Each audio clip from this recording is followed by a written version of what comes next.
Man with a Violin is essentially about a little boy who notices things and his mother who doesn't.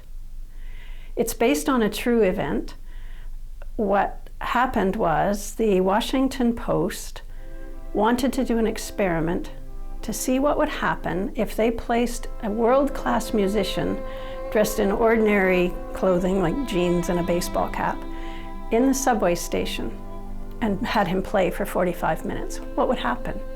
It described how over 1,000 people passed this musician in the subway station, and only 7 stopped for more than a minute. But what really caught my attention as a writer of kids' books was the fact that every single time a child passed this musician, it was Joshua Bell, the child wanted to stop, but every single time the adult with that child rushed them on to wherever they were going.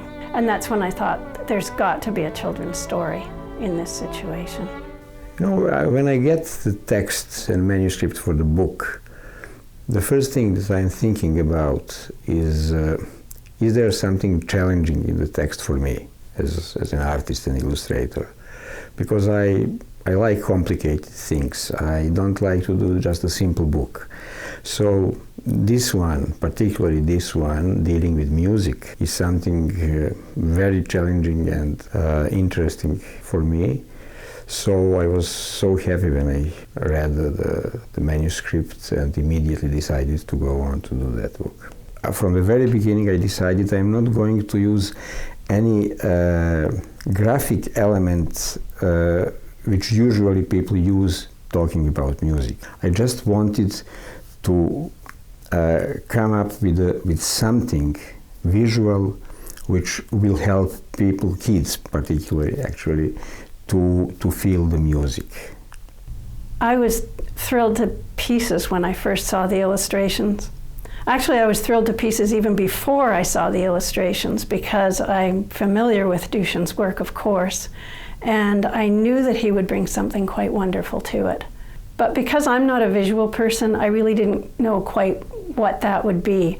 But right away on the very first spread, where it says Dylan was someone who noticed things, his mom was someone who didn't.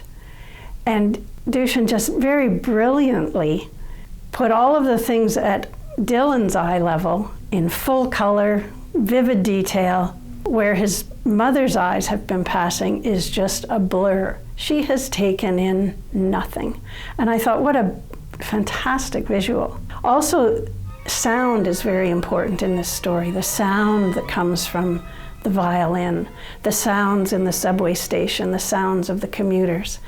And I had no idea how Dusan would do that, how he would portray that visually, but what can I say, he's brilliant.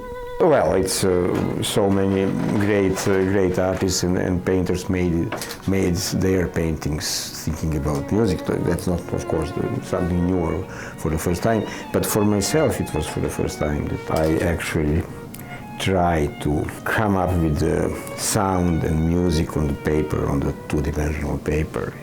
Even to talk about music is not easy, because music is the most abstract art, actually. I hope that the adults reading this book, whether it's parents reading with their own children or teachers reading with their classes, will just take away the reminder to pay attention, especially when they're with a child who thinks that there's something worth paying attention to. Whether it's a street musician, whether it's a flower growing up between the cracks in the sidewalk, the patterns of the snow melting on a park bench. Kids notice these things, and we as adults tend not to. And the world's not a bad place if we pay attention a little bit more.